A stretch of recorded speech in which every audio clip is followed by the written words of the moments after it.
Hello, my monster-loving listeners out there. Welcome to Beastly Reads, my monthly spoiler-free book review, now available for patrons of $5 a month or more. Now, if you are a big fan of stop-motion animation, you may have seen the 2009 dark fantasy film Coraline, which is pretty awesome and scary. But you may or may not know that before it was a movie, it was a book, or rather a novella. Written in 2002 by one of my favorite authors, Neil Gaiman, author of Stardust and The Graveyard Book, to name a few. And let me tell you, before I encountered this book, I never thought that a children's book could be so terrifying.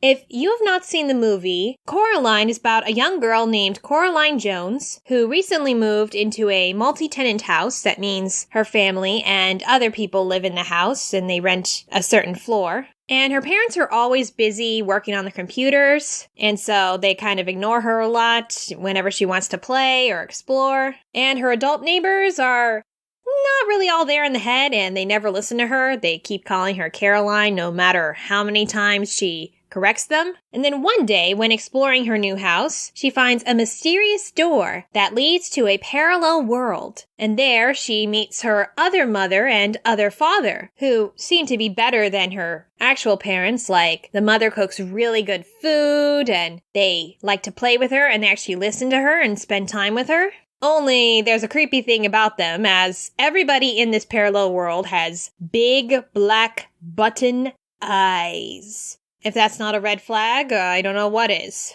And this world is definitely not what it seems, but I will not spoil it if you've not seen the movie or the book. But if you have seen the movie, know that the book is different. I mean, the movie takes a whole lot of dialogue from the book, and though it kind of reworks the sequence of events a little bit, just for structural sake. But one of the biggest differences is that Wybie, the kid neighbor, is not in the book. He was added to the movie to give Coraline someone her age to talk to. Probably because internal monologues work better in books than they do in movies. The movie also added some new details, like making everything in the other world more doll-like.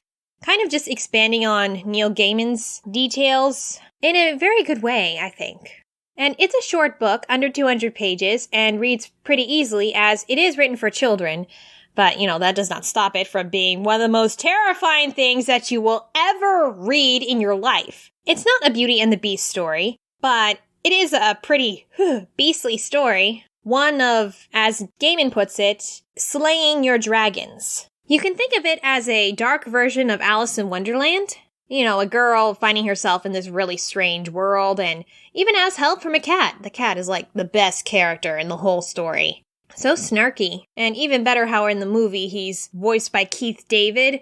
Oh god, wow. And the book is good for young girls to read, to inspire them to be brave and to overcome their fears. And as we've got a smart, resourceful protagonist, or she feels like a real 10 to 12-year-old girl.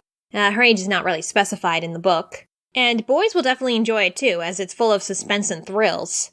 Like I said, it's absolutely terrifying. And the book also teaches children to appreciate what they have and to not expect their world and lives to be perfect. So I'd really recommend reading the book or watching the movie. And also, if you like comics, to check out the graphic novel version, published in 2008 and illustrated by P. Craig Russell. There's also a theatrical adaptation of the story that's often used for off-Broadway and community productions. You can buy the book, or the movie, or the graphic novel on Amazon, or check them out in your local library or bookstores. It'll definitely be worth your time. Just remember that some doors should remain unopened.